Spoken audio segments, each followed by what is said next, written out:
Sir अभी दशहरा आ रहा है और हर साल हम दशहरा मनाते भी हैं, लेकिन दशहरे का वास्तविक अर्थ क्या है?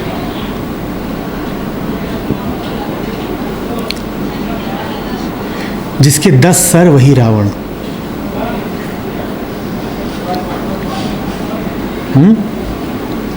रावण वो नहीं जिसके 10 सर थे, जिसके ही 10 सर हैं वही रावण। और हम में से कोई ऐसा नहीं है जिसके 10, 100, 50, 6841 सर ना हो। 10 सरों का अर्थ समझते हो? एक ना हो पाना, चित्त का खंडित अवस्था में रहना,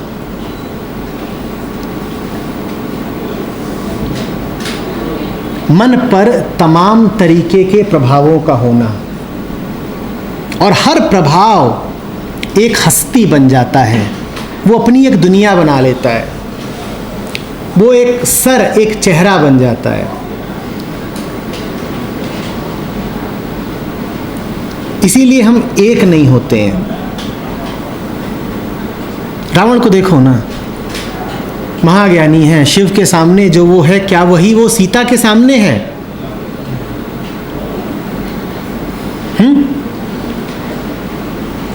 राम वो जिसके एक सर, रावण वो जिसके अनेक सर। 10 की संख्या को सांकेतिक समझना।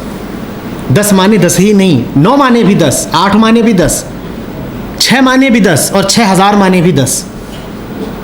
एक से ज्यादा हुआ नहीं कि 10, अनेक। जो ही अलग अलग मौकों पे अलग अलग हो जाता हो वही रावण है।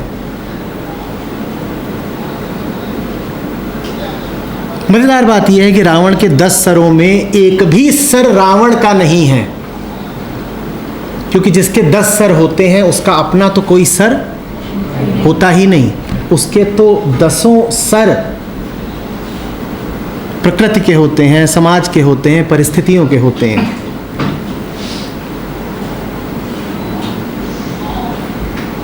वो किसी का नहीं हो पाता। जो अपना ही नहीं है, जिसके पास अपना ही सर नहीं है, वो किसी का क्या हो पाएगा? एक मौका आता है, वो एक केंद्र से संचालित होता है, दूसरा मौका आता है, उसका केंद्र ही बदल जाता है, वो किसी और केंद्र से संचालित होने लग जाता है। उसके पास अनगिनत केंद्र हैं। हर केंद्र के पीछे एक इतिहास है, हर केंद्र के पीछे एक दुर्घटना है, एक प्रभाव है।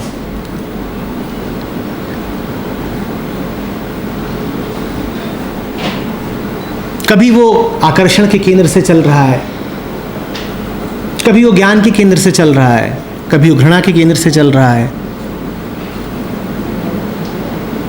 कभी लोभ के केंद्र से, कभी संदेह के केंद्र से।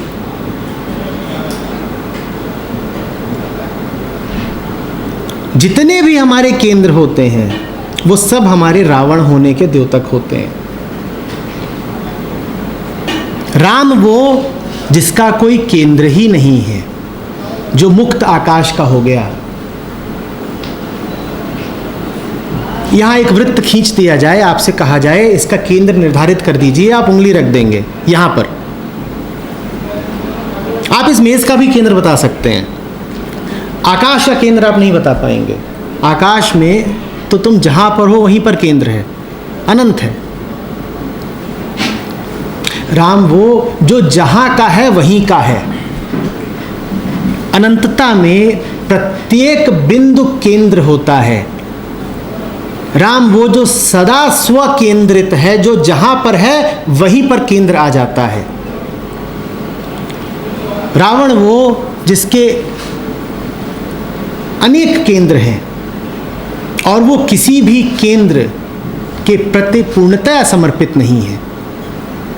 इस केंद्र पर है तो वो खींच रहा है, उस केंद्र पर है तो वो खींच रहा है। इसी कारण वो केंद्र केंद्र भटकता है, घर घर भटकता है, मन मन भटकता है। जो मन मन भटके, जो घर घर भटके, जिसके भीतर विचारों का लगातार संघर्ष चलता रहे, वो रावण। काश कि दशहरे का तीर भीतर को चलता। असल में रावण की पहचान ही यही है कि उसके सारे तीर बाहर को चलते हैं। तो जब हम रावण को मारते हैं तो हम रावण होके ही मारते हैं। राम तो वो है जो पहले स्वयं मिट गया। जो कभी खुद ना मिटा हो वो रावण को नहीं मिटा पाएगा। रावण के ही तल पर रावण से बैर करना असंभव है। राम यदि रावण से जीतते आए हैं तो उसकी वजह बस यही है कि वो रावण के सामने से नहीं, रावण के ऊपर से युद्ध करते हैं। रावण के सामने जो है वो तो रावण से हारेगा। जो रावण तुल्य ही है वो रावण से कैसे जीतेगा? जिसे 10 सिर वाले को हराना हो उसे पहले अपना सिर कटाना होगा। जिसका अपना कोई सिर नहीं, अब वो 1000 सिरों वाले से जीत लेगा। हम वो हैं जिनके अपने ही रावण नुमा 1000 सर हैं। इसीलिए हमें रावण को मारने में बड़ा मज़ा आता है। हर साल मारते हैं। मार मार करके हर्षित हो जाते हैं कि मर तो ये सकता नहीं। असल में ये बड़े गर्व की बात होती है कि जान बहुत है पट्टे में। हर साल मारा जाता है और लौट के आ जाता है। फिर तो आत्मा हुआ रावण, अमर है। हमें अमरता का और तो कुछ पता नहीं। सच तो यह है कि हमारा अहंकार रावण को ही कभी भी पूरा न मरता देख करके मन ही मन मुस्कुरा लेता है। कहता है जैसे ये कभी नहीं मर रहा ना, वैसे ही मरोगे तुम भी नहीं। आत्मा अमर है तो माया भी तो अमर है। कौन मार पाया आज तक माया को? अब अमरता के लिए आत्मा होना जरा टेढ़ी खीर है। वहां कई तरीके के झंझट। ये छोड़ो, ये ना करो, वो करो। रूप नहीं चलेगा, रंग नहीं चलेगा, व्यसन नहीं चलेगा, विकार नहीं चलेगा। अरे अमर ही होना है ना। एक पिछला दरवाजा है माया का। माया को भी कौन मार सका आज तक? जब तक संसार है तब तक माया रहेगी। तो हम उस रूप में फिर अमर हो जाना चाहते हैं।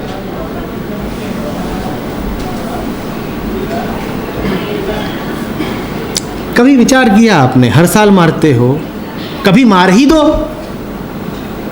कि अब गया। अब इसका श्राद्ध हो सकता है पर दोबारा मारने की जरूरत नहीं पड़ सकती। हमने श्राद्ध करते तो किसी को देखा नहीं। मरा होता तो अरे चौथा, छठा, 13वां कुछ तो मनाते। कुछ नहीं होता। वो फिर खड़ा हो जाता है उतना ही बड़ा, और हम ही खड़ा करते हैं।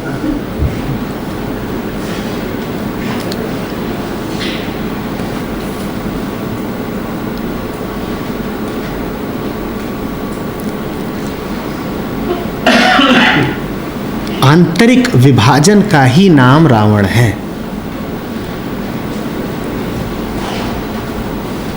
और सत्य के अतिरिक्त, आत्मा के अतिरिक्त जो कुछ है वो विभाजित है। जहां विभाजन है वहां आप चैन नहीं पा सकते। उपनिषद कहते हैं नाल्पे सुखम, अल्प में सुख नहीं मिलेगा। सिर्फ जो बड़ा है, अनंत है, सुख वही है। यो वै भूमा तत्सुखम। जहां 10 हैं वहां 10 में से हर खंड छोटा तो होगा ही ना। अनंत होता तो 10 कैसे होते? 10 अनंतताएं तो होती नहीं।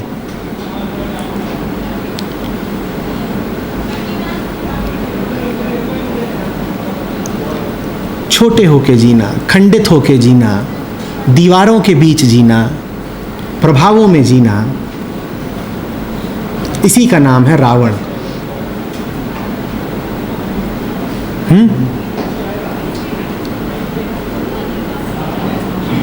शांत होकर जीना,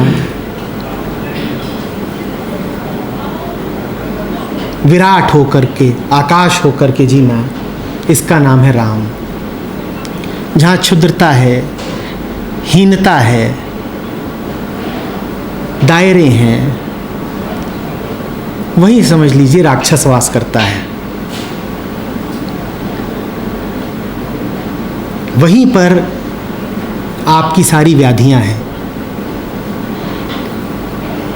जिसने अपने आप को छोटा जाना वही रावण हो गया। जिसने अपने भीतर किसी कमी को तवज्जो दी वही रावण हो गया। जो इस भावना में जीने लग गया कि भूखा हूं और प्यासा हूं और अभी सल्तनत और बढ़ानी है और अभी रनिवास में एक सीता और जोड़नी है और अभी एक दुश्मन और फतह करना है, वही रावण हो गया।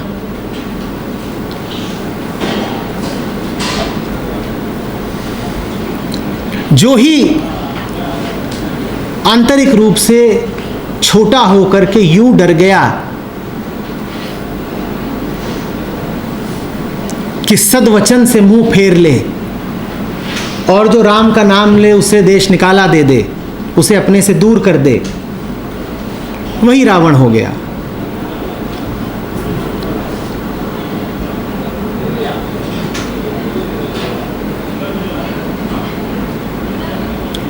बात आ रही है समझ में? अभी जैसे थोड़ा सा कंफ्यूजन है कि एक बंदा है वो चेंज नहीं हो रहा हर परिस्थिति में, वो सेम बना हुआ है। एक जैसे आप कह रहे राम एक बना हुआ है, वो सेम बना हुआ है। उसको पहले तो बहुत फला फूला, उसको कोई ज़रूरत ही नहीं थी, पर अब उसको ज़रूरत भी होगी तो भी वो सेम है। वो अपनी तरफ से खुश है, वो चाहे अपना खाना छोड़ा है, वो किसी से कुछ ले नहीं रहा, कुछ बात नहीं कर रहा, मांग नहीं रहा, वो छोटा नहीं समझ रहा अपने आप को। तो दुनिया वैसे ही अकड़ कितना रहा है, किसको ज़रूरत है फिर भी नहीं बोल रहा, ये ईगो कितनी है, ये है वो। रावण वो जिसे दुनिया के बोलने से फर्क पड़ता हो।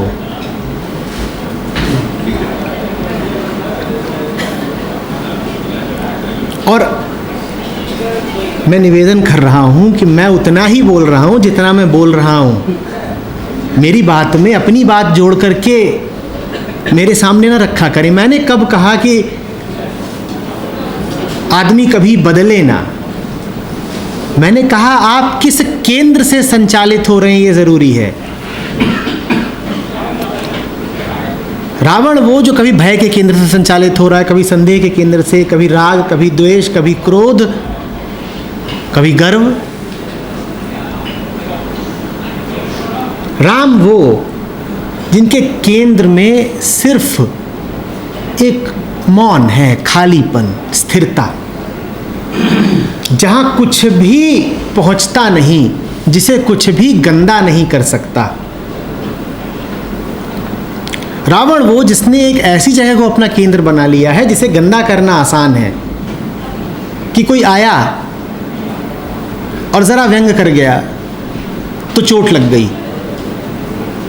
आपने केंद्र एक ऐसी जगह को बना दिया था जो इतनी सतही है कि उस तक समाज की, दूसरों की चोट पहुंच जाती है।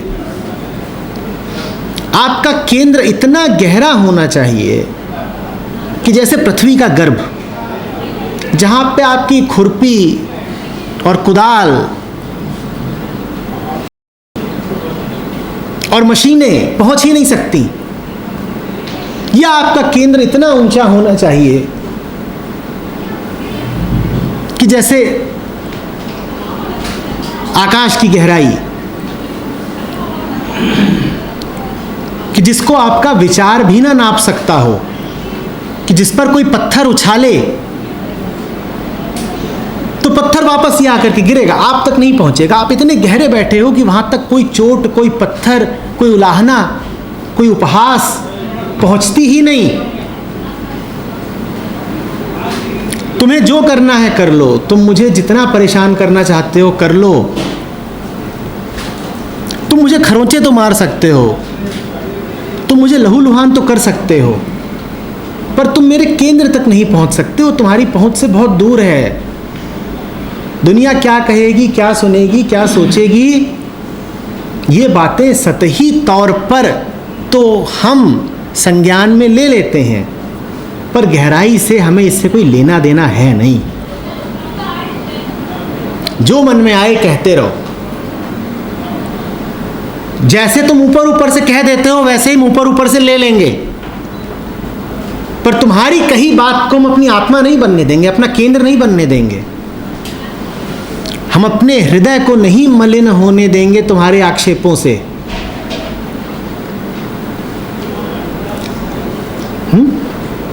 जो ऐसा हो गया सो राम, और जो ऐसा न हुआ उसके पास राम और रावण के बीच का कोई विकल्प नहीं है। जो राम नहीं सो रावण। तो ये ना सोचिएगा कि राम से बच करके आप मध्यवर्ती कुछ हो सकते हैं, कि राम तो नहीं है पर रावण भी नहीं है, तो क्या है आप? जी हम रावण हैं। नहीं, ये चलेगा नहीं।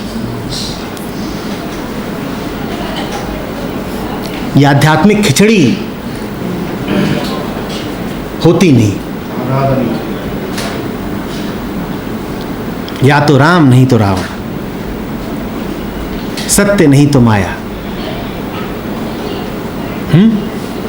जागृति नहीं तो अंधकार, समर्पण नहीं तो अहंकार। और बड़ा मेहनत का काम है रावण होना। तकिया तक पता नहीं किस तकनीक से बनता होगा। करवट लेने की दुश्वारियां समझिए। और यदि आप स्त्री हैं तो रावण की पत्नी होने की तकलीफ सोचिए।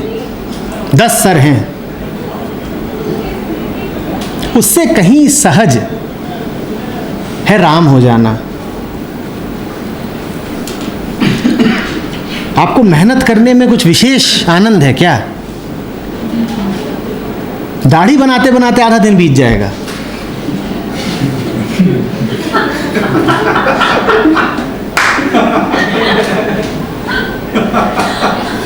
और खर्चे सोचिए।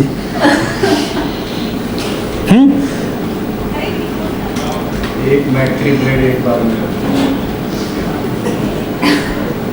हमारे भी तो खर्चे इसीलिए होते हैं। एक सर की एक मांग होती है, पूरी करो, दूसरे सर की दूसरी मांग आ जाती है, तीसरे सर की तीसरी मांग आ जाती है। अब मुश्किलें, अब मेहनतें, अब खर्चे।